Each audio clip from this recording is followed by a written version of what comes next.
septiembre del 2016. ¿Qué tal? Muy buenos días. Bienvenidos a su programa Contacto Directo. Hoy son nuestros invitados Cristian Viteri, asambleísta de Alianza País, integrante de la Comisión de Justicia.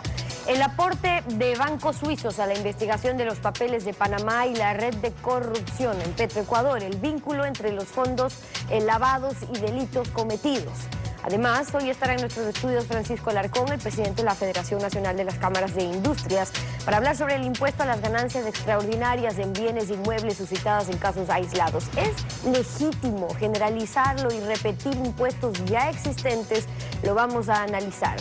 Además, Diego Tello, coordinador de procesos electorales del Consejo Nacional Electoral, su réplica al asambleísta Gilmar Gutiérrez, director nacional de Sociedad Patriótica, sobre el registro electoral, la contratación de la transmisión de resultados y las auditorías. Bueno, las últimas medidas de la Junta Monetaria sobre excedentes de liquidez precedieron cambios y reciclaje en el equipo del Frente Económico. Respecto a la renuncia del ministro de Finanzas, el presidente Rafael Correa destacó lo siguiente. Era una mala noticia, pero bueno, así es la vida. Fausto Herrera, nuestro querido ministro de Finanzas, pues se tiene que dejar el cargo por motivos de salud. Pero ha hecho realmente una labor extraordinaria, ¿no? Yo creo que la historia sabrá reconocer todo lo que ha hecho el equipo económico. Con la tercera parte, lo que hemos tenido que enfrentar en los últimos meses, hicieron quebrar la economía en el 99 y con moneda nacional. Y enfrentar todos estos choques externos, caída del precio del petróleo, depreciación de países vecinos. Realmente lo que se ha hecho es casi milagroso. ¿Qué tal, Alfredo? Buenos días, ¿cómo te va? Muy bien, Estefi. Buenos días a todos.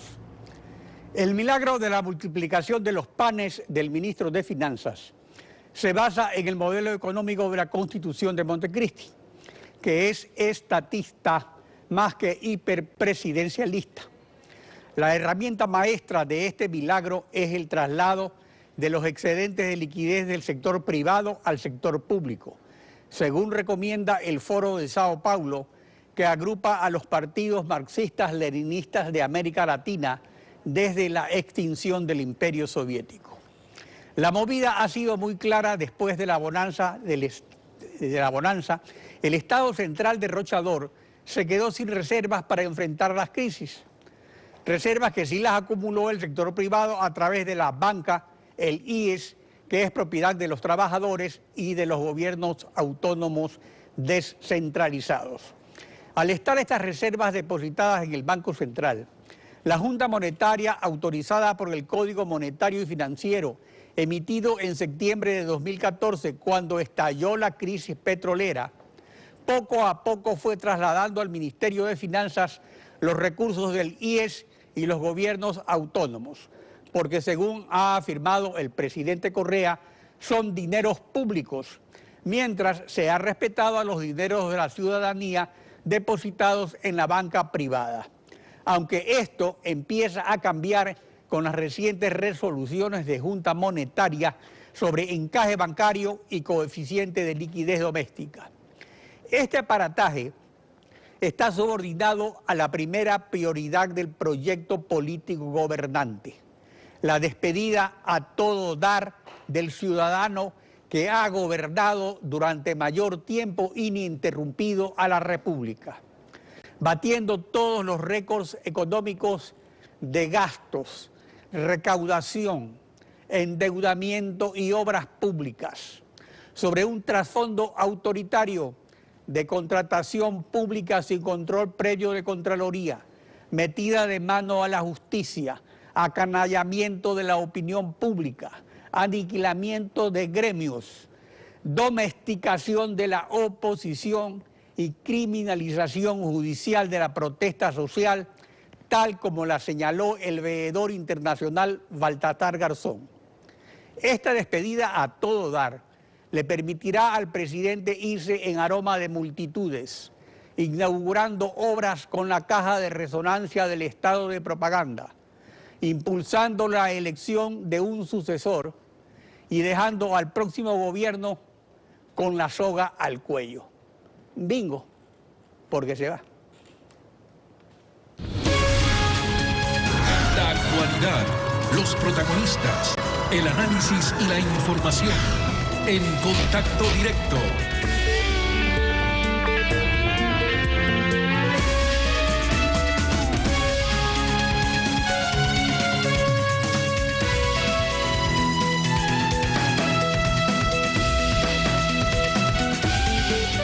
La República marcha a dos velocidades, no solo en lo económico, con un aparato estatal que le succiona liquidez al sector privado, productor y consumidor, sino también en la investigación de la red de corrupción de Petroecuador, tal como ha evidenciado el asambleísta de Alianza País, Cristian Viteri, quien acaba de regresar de Suiza, a donde viajó para continuar la investigación. Buenos días, bienvenido a Contacto Directo. Buenos días, don Alfredo. Buenos días, conciudadanos. La información enviada desde Suiza a la Fiscalía, ¿quién la envía? ¿La envía a pedido de Fiscalía y en qué consiste? Don Alfredo, hay que aclarar algo. Primero, que el fiscal acude el 30 de noviembre a la Comisión de Fiscalización de la Asamblea y informa de esta manera su accionar. Dice: en cuanto al lavado de activos, y empieza a hacer una comparación. Asambleísta Viteri presenta denuncia por lavado de activos en noviembre, 5 meses después de la investigación. La Fiscalía ha iniciado 2 investigaciones por el lavado de activos que no las conocemos. Asambleísta Viteri pidió 8 asistencias penales, la Fiscalía ha pedido 15. Asambleísta Viteri ha afirmado que la Fiscalía solicitó información de 4 cuentas, la Fiscalía ha solicitado información alrededor de 30 cuentas. Esto no es una competencia, a mí no me corresponde hacer de fiscal, el fiscal debe actuar de oficio. A mí no me interesa competir con la Fiscalía, ni ser fiscal, yo soy fiscalizador del fiscal, de las autoridades de control. Él tiene que hacer esto, yo no tengo que pedir nada. Sin embargo, a pesar de eso, hemos pedido y hemos presentado la denuncia de lavado de activos porque vemos la inacción o el lento accionar o la lenta... Pero ya formalizó la denuncia, ya reconoció la firma, la Fiscalía lo llamó a reconocer la firma. Ya me llamó a reconocer la firma, yo estaba fuera del país, le he pedido un nuevo día y hora y le conmino, le solicito a Cecilia Armas que por favor, lo más pronto posible, nos llame a reconocer la firma nuevamente y que además nos entregue las asistencias penales internacionales que nosotros les hemos solicitado. Respecto a lo de Suiza. Respecto a lo de Suiza, sí. Sí, respecto a lo de Suiza, esto nos informa a nosotros el fiscal el 30 de noviembre, el día que va a la Fiscalía, que ellos han solicitado 3 asistencias penales internacionales a Suiza, el 19 de agosto del 2016. Pero ¿qué es lo cierto? Lo cierto es que el 19 de agosto del 2016, Suiza envía la información de forma espontánea, no porque se la solicita la Fiscalía. Y le dice, digamos, le presenta la información y luego le hace un alcance el 23 de septiembre del 2016. Y le dice a la Fiscalía que en caso de que las autoridades ecuatorianas deseen enviar a Suiza una comisión rogatoria, o sea, pedir una asistencia penal internacional en materia penal, en base al presente escrito con información complementaria a la ya enviada por iniciativa propia, con fecha 19 de agosto de 2016, le invitamos a hacerlo hasta el 31 de diciembre del 2016. ¿Por qué? Porque la Fiscalía Suiza revela 3 cuentas que tienen Alex Bravo, que tiene Arturo Escobar, el asesor de Carlos Pareja, el asesor de despacho, y Juan Vaquerizo, y que los 3 estaban asociados entre sí porque los 3, dice la Fiscalía, el mismo día cierran estas cuentas en Suiza y piden que los dineros que habían en estas 3 cuentas vayan a un banco en Nueva York. Incluso les pasan el número de cuenta del banco. A ver, pero una cosa muy importante, eso ocurrió el 23 de septiembre, hace 3 meses prácticamente. Usted afirma que el procurador suizo insta a la Fiscalía a que envíe una comisión rogatoria hasta el 31 de diciembre de 2016, hasta la próxima semana, para que demuestre el vínculo en definitiva entre los fondos blanqueados en Suiza y el delito cometido por Bravo, a fin de que nos envíe más información. Ahora, Fiscalía ya pidió esa información adicional que Suiza le dijo que estaba dispuesto a darla hace 3 meses. Eso es lo que le estamos pidiendo nosotros a la fiscal Cecilia Armas, que nos entregue copias. El 3 de octubre y 17 de noviembre dice la Fiscalía que ha solicitado información a Suiza, que ha hecho estas asistencias penales. Ojalá sea así, me imagino que es así. Pero fíjese usted... Pero la rogatoria, o sea, la comisión que viaje a Suiza, ¿ha viajado a Suiza o solo lo han hecho por escrito a través de estos papeles que no se sabe qué día llegan, cuándo se van, ¿cómo es la cosa? Solo lo han hecho por escrito, han solicitado, y fíjese usted, le doy otro ejemplo. Ellos nos informan en la Comisión de Fiscalización, yo no soy parte de esa comisión, sin embargo le informan a la comisión que han pedido a Hong Kong, a Bahamas, a las Islas Caimán y las Vírgenes, por ejemplo, el 19 de agosto a las Islas Vírgenes solicitan información de Sentinel, Mandate and Escrow Code. Esto fue el 19 de agosto, piden asistencia penal. Sin embargo, le contesta el procurador de las Islas Vírgenes y le dice, se informa que la solicitud presentada no está conforme con las leyes de las Islas Vírgenes. No estamos satisfechos de que la información remitida identifique suficientemente el nexo entre la información requerida y la ofensa alegada. Es decir, que le devuelven sin contestar la asistencia penal internacional de las Islas Vírgenes. Por eso es que yo le pido a Cecilia Arbas copias de todas las asistencias penales, no para entorpecer la labor de la Fiscalía, no para atribuirme información de la Fiscalía, sino para coadyuvar en la labor de la Fiscalía, para poder... A ver, pero que hay una cosa interesante, que esto se haga bien. Respecto a las dos velocidades en la investigación.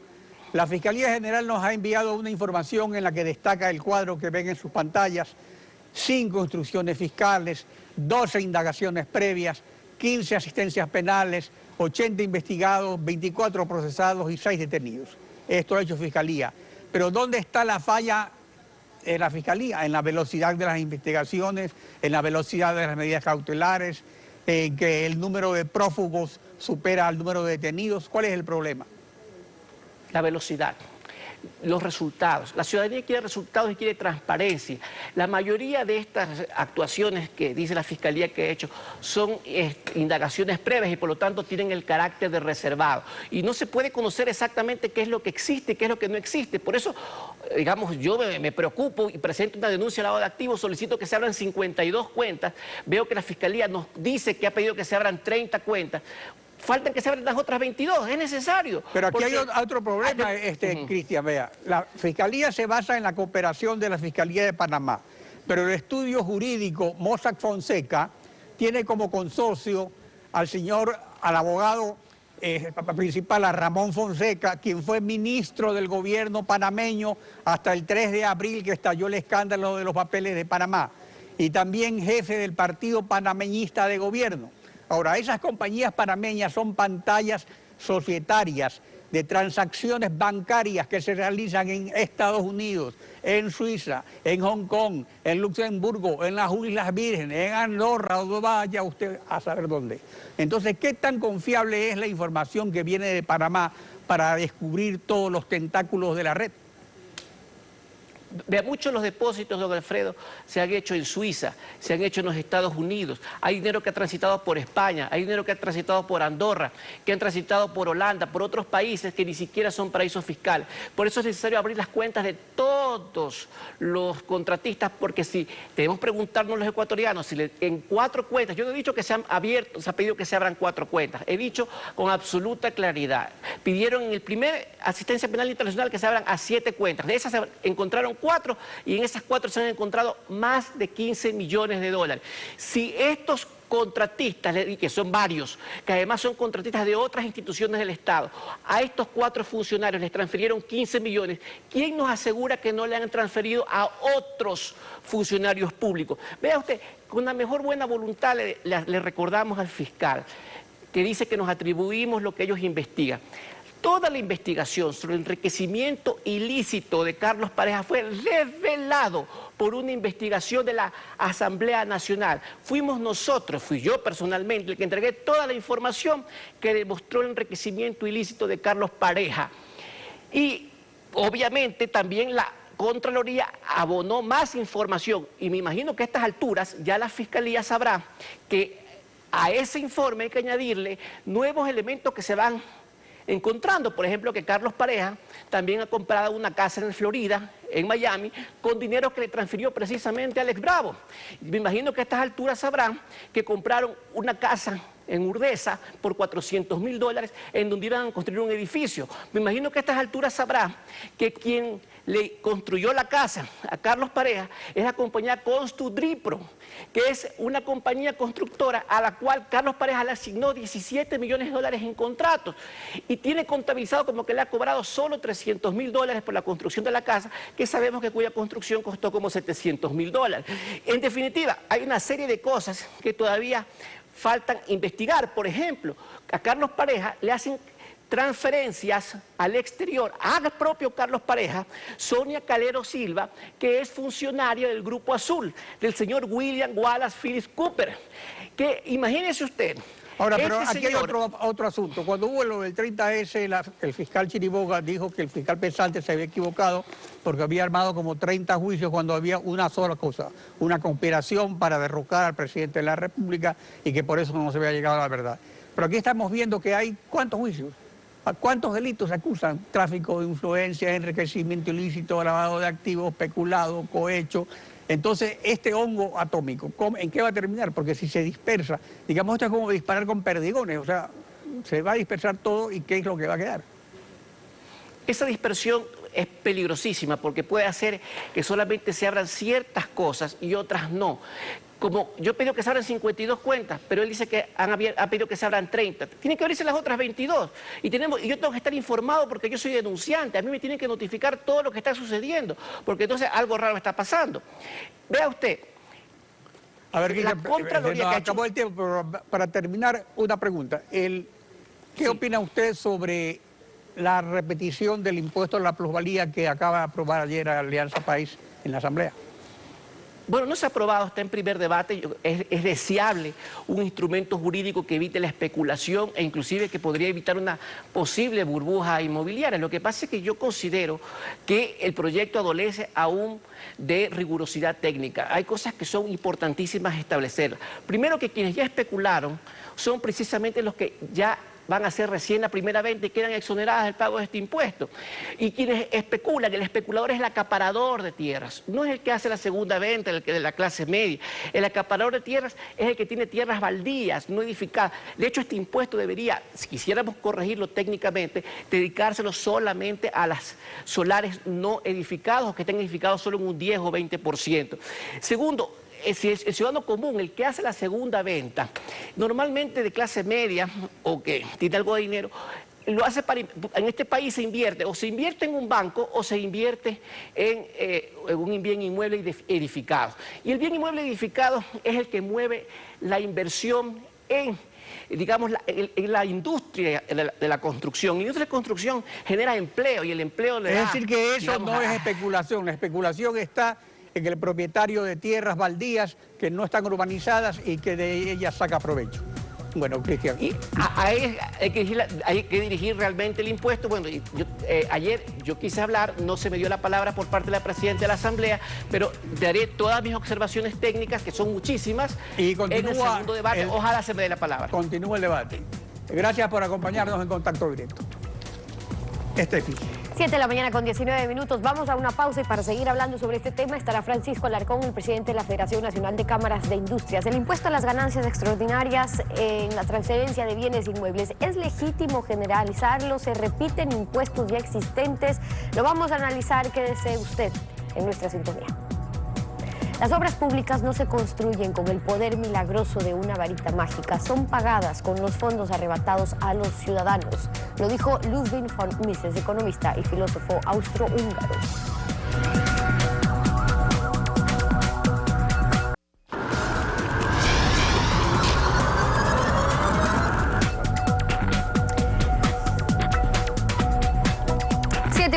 Francisco Alarcón, presidente de la Federación Nacional de las Cámaras de Industrias del Ecuador. Bienvenido a Contacto Directo. Muchísimas gracias, Steffi. Un gusto estar aquí. Un saludo a todos quienes nos escuchan a esta hora. Buenos días. Tal como está planteado este impuesto en la transferencia de bienes inmuebles, es un impuesto a la ganancia que consideran será una ganancia extraordinaria. ¿El sector empresarial lo siente como un nuevo impuesto? Mire, sí es un nuevo impuesto y van pues veintitantas reformas y cambios tributarios a la ley, pero no lo quisiera tratar nada más como un tema de inestabilidad tributaria o normativa, Si bien se trata de un impuesto más, no es cualquier impuesto. Estamos hablando de conceptos realmente peligrosos y realmente inaceptables, más allá de las fórmulas. Hablar de una ganancia ilegítima o extraordinaria realmente es algo que atenta contra el mismo espíritu emprendedor que es deseable que tenga la población. ¿Quién es el Estado para decidir cuánto es bueno ganar y a partir de cuánto se vuelve inmoral o peligroso ganar? Más allá de las fórmulas, porque entonces también hay que entender que debe haber un límite hasta cuándo se puede perder o no se puede perder, ya que el Estado entre a participar además de una ganancia ilegítima o inmoral no tiene ninguna coherencia. Las cosas o son legales o son permitidas o no lo son, y nadie niega que debe existir impuestos. Existe un impuesto a la plusvalía y otras tasas alrededor de la ganancia en bienes inmuebles que han sido explicados ampliamente por otros invitados en este programa que no quiero profundizar, pero el concepto de que hay una ganancia ilegítima e inmoral y otra que sí es permitida y aceptable es muy peligrosa para la sociedad. Es justamente lo que hay de fondo. El gobierno cree que le corresponde determinar hasta dónde está bien ganar en la transferencia de un bien inmueble. Ahí están las diferencias. El gobierno dice una ganancia en función, la ordinaria, la que está bien, en función de la tasa de ahorro, es decir, la pasiva, no la activa, que es a la que se endeuda una persona para poder comprar una casa cuando saca un crédito. Entonces, ¿cómo se puede considerar lo que esté por sobre eso como algo ilícito o especulativo si la gente cuando saca un préstamo para endeudarse lo hace en un banco a una tasa activa que es superior a la pasiva, que es la que considera la fórmula, y termina pagando mucho más de lo que cuesta el bien al adquirirlo? Mire, usted acaba de explicar muy claramente cómo las personas terminarían empobreciéndose tal como está la fórmula.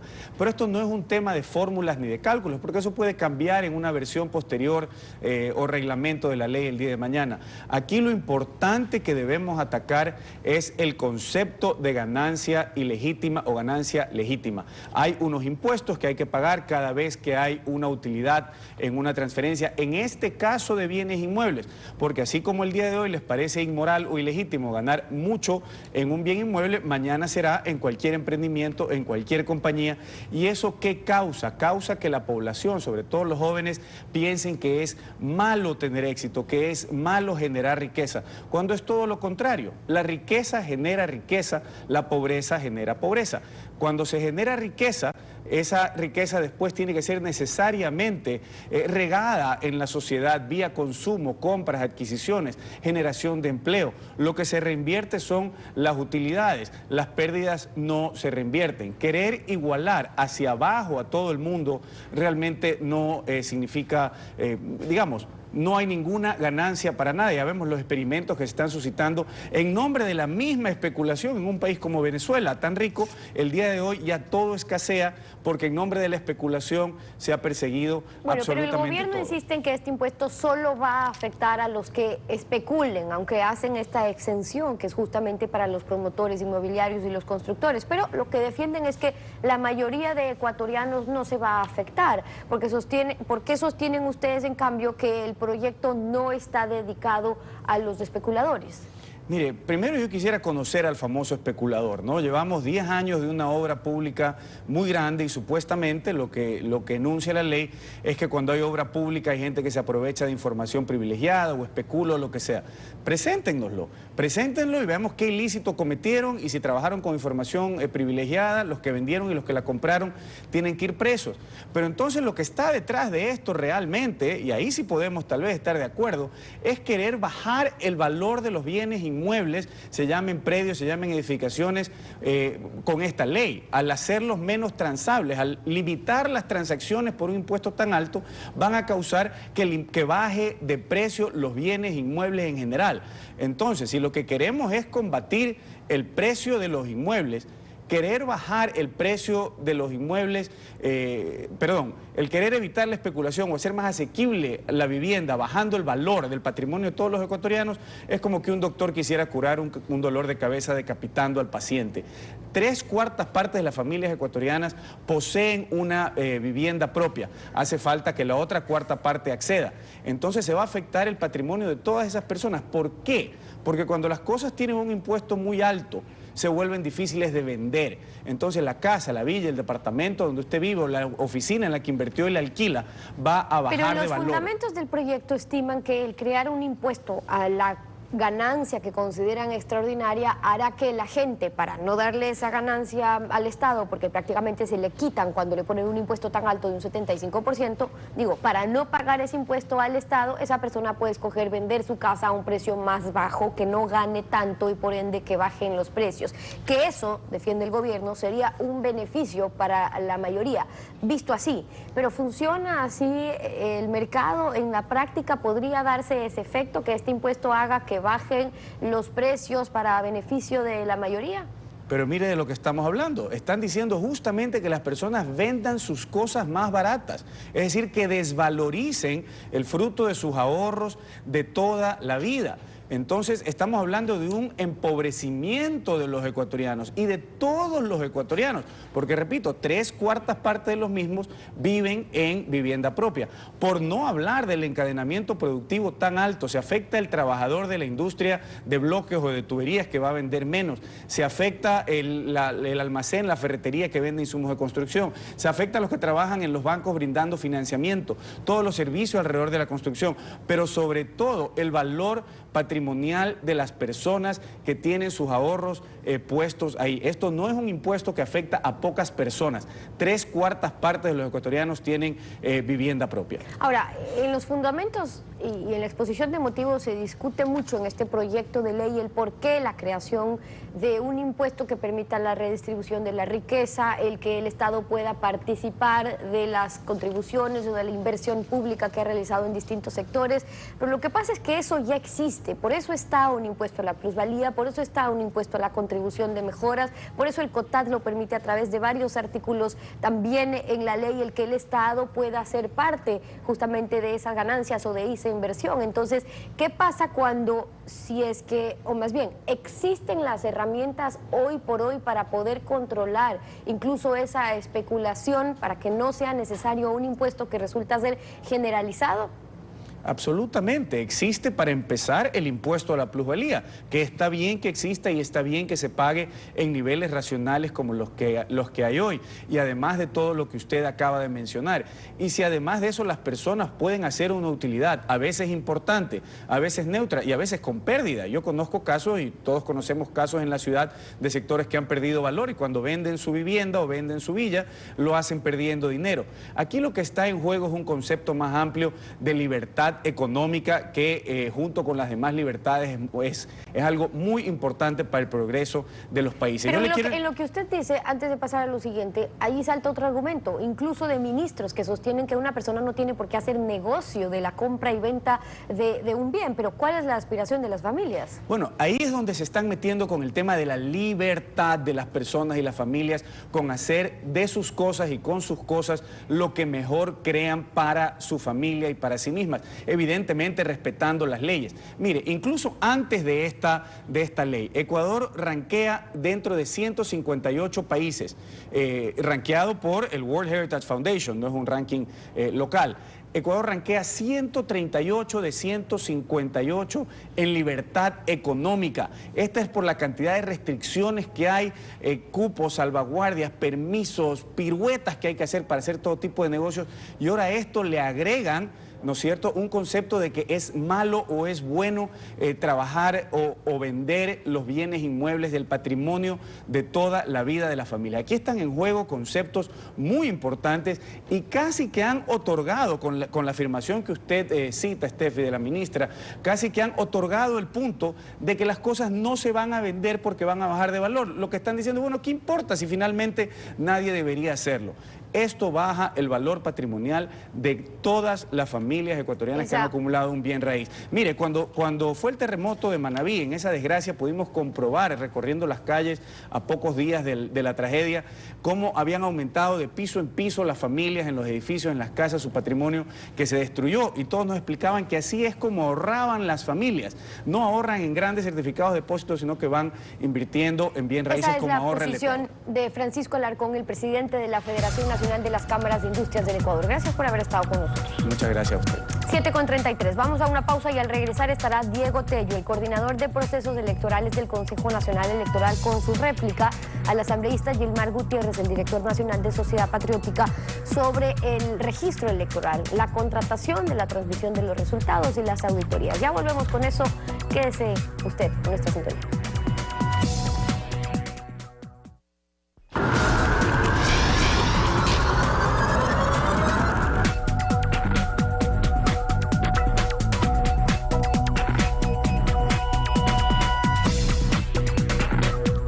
Diego Tello, coordinador nacional de procesos electorales, ha solicitado a nombre del CNE la réplica al asambleísta nacional Gilmar Gutiérrez, presidente de Sociedad Patriótica. Buenos días, bienvenido a Contacto Directo. Muy buenos días y gracias por el espacio.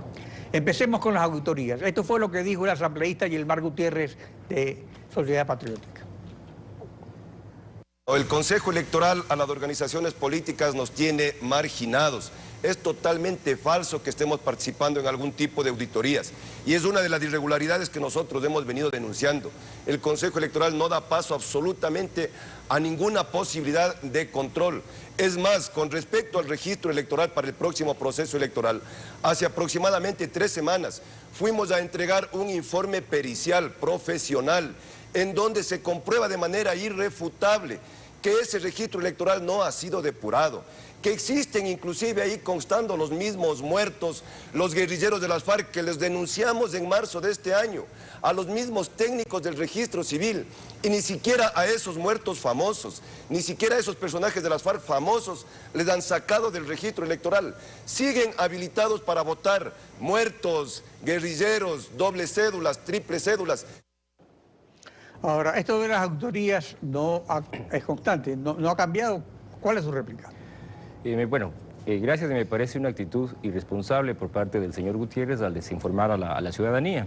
El Consejo Nacional Electoral desde el 18 de febrero de este año aprobó ya lo que es un plan de seguimiento y auditorías. Ahora estamos ya en la 5ª fase, que es el sistema de escrutinios. Es un sistema en el que casi más de 30 organizaciones políticas están presentes en esta auditoría. Los sistemas informáticos son desarrollados por técnicos y profesionales ecuatorianos, fortaleciendo el eje de soberanía electoral. Ningún sistema informático está realizado por una empresa extranjera. La invitación a las auditorías, y me permito indicar el oficio en el que el señor Gilmar Gutiérrez acredita al señor Enrique Mafla como delegado técnico al proceso de las auditorías de registro de miembros de juntas receptoras del voto, de candidaturas, del sistema de escrutinios. Pero yo me pregunto, ¿cuántas veces ha asistido el señor? No ha asistido ninguna, a excepción del registro electoral, y su participación ha sido casi nula. Pero las puertas están abiertas, se encuentran en ya las próximas semanas.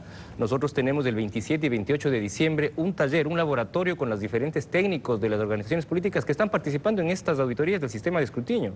El 3 y el 4 de enero tenemos una revisión del código fuente del sistema, porque le escuchaba al señor Gutiérrez que si es que le pone 10 votos por un lado, van a aparecer 10 votos por otro, y aquí se está revisando. Vamos a tener el 8 de enero, el 22 de enero y el 5 de febrero del siguiente año un simulacro en los cuales los delegados van a estar presentes y poder realizar el tema de todas las observaciones. Es así que desmiento lo que dice el señor Gutiérrez frente a lo que es el proceso de auditoría. ¿Y va a haber veedores internacionales? Definitivamente, y aprovecho, gracias por la inquietud, le escuchaba al señor Gutiérrez de que no se ha invitado al tema de la Unión Europea. Yo tengo aquí el documento mediante el cual el doctor Juan Pablo Pozo, como presidente del Consejo Nacional Electoral, realiza la invitación a la delegación de la Unión Europea en el Ecuador, con lo cual, de igual manera, queda desvirtuado lo dicho por el señor Gutiérrez. Ahora, respecto a la contratación del CNE para transmitir los resultados, esto señaló Gilmar Gutiérrez. Veamos.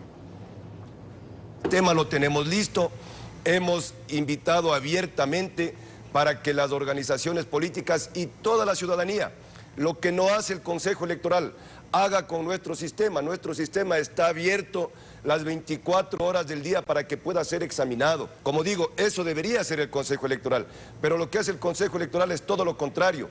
Últimamente, ecuatorianos, para que ustedes conozcan, a través de esta página web se publicó que el contrato, el último, o mejor dicho, contrato de última hora para la transmisión de los datos, es decir, para transmitir los votos, se está entregando a una empresa de un amigo del actual vicepresidente de la República y actual candidato a la vicepresidencia, Telconet. A ver, hubo concurso, ¿quiénes participaron?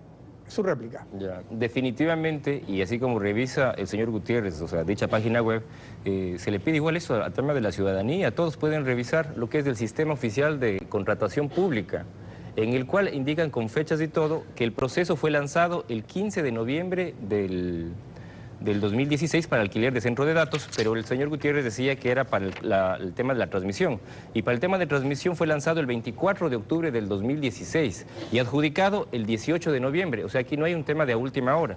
El monto por el cual se contrata es de 4.700.000 y es la contratación de enlaces. Pero eso que se entienda muy bien, la contratación de enlaces consiste en el poder instalar un enlace directo de los recintos donde voy a transmitir al centro de procesamiento que es en el Consejo Nacional Electoral. Aquí no existe el tema de un almacenamiento, el tema de información.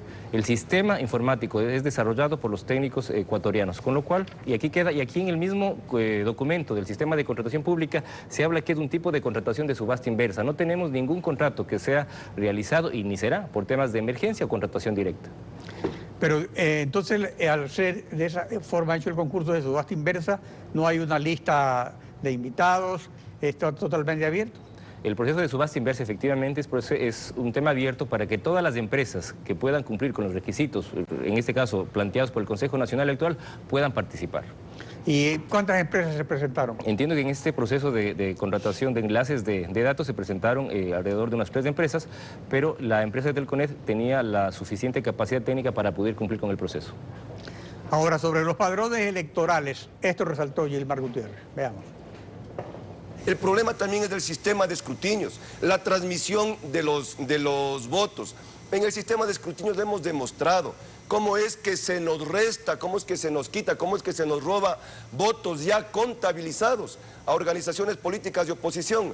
La respuesta del Consejo Electoral siempre ha sido la persecución, como en estas épocas del correísmo. Al que denuncia una irregularidad, al que denuncia corrupción, se le persigue. Bueno, En cuanto a los escrutinios, ¿qué novedades hay? Porque siempre ha habido pues reclamos, incidentes, se han solicitado a veces reconteo de votos, no se les ha dado. ¿Cómo va a funcionar ahora el sistema? Bueno, con el tema de escrutinios, y lo escuchaba y espero que se lo realice, dice que va a realizar un tema de control electoral, quizás poner inclusive un delegado por cada junta receptora del voto, y eso es la posibilidad que tienen no solamente su organización, sino todas las organizaciones políticas. Pero recordar también a las organizaciones y también a la ciudadanía, en cada junta receptora del voto se entrega una acta de resumen de resultados. Al finalizar la jornada del escrutinio se entrega un documento a cada organización y delegado político para que pueda realizar su control electoral, que es lo que entiendo que va a realizar el señor Gutiérrez, con lo cual pueden inclusive poder contrarrestar contra las actas que se van a escanear en cada recinto, contra el documento que se les va a entregar en cada junta receptora del voto. En algunos momentos existirá obviamente inconsistencias numéricas y se procederá a temas de reconteo, pero eso ya se realiza en la delegación provincial, con la Junta Provincial Electoral, como se ha venido haciendo, y es como indica el Código de la Democracia. Y sobre esto de los emoticones, de que aparecen aquí estas figuras, ¿no es una fórmula que puede prestarse a que en algún momento se pongan estas figuras en los votos? No, definitivamente ya quedó aclarado este tema, o sea, lo que es un tema de voto válido, el nulo o el blanco. El tema del voto válido es cuando un elector marca definitivamente en el casillero en el cual permite a la Junta Receptora del voto el poder definir que sea un voto válido, blanco, o en el caso el tema de nulo. Todo aquello que no marca dentro del casillero será un tema de voto nulo. Con respecto al tema de lo del registro electoral, ya con el registro civil y con el Consejo Nacional se hizo ya una rueda de prensa ya semanas antes indicando cuáles eran también los procedimientos y un tema también de competencias frente a lo que se realizó. Entonces tenemos ya un registro electoral cerrado desde el 2 de octubre, actualmente ya estamos imprimiendo lo que son ya los padrones, certificados de votación, rumbo ya al proceso electoral del 2017. Diego Tello, coordinador de procesos electorales del CNE, ha ejercido usted su derecho a la réplica. Muchísimas gracias. Concluimos así esta emisión de Contacto Directo. A ustedes, gracias a su confianza y sintonía. Nos volvemos a encontrar mañana ustedes. Mañana continuamos rayando a la desinformación en Contacto Directo. Buen día.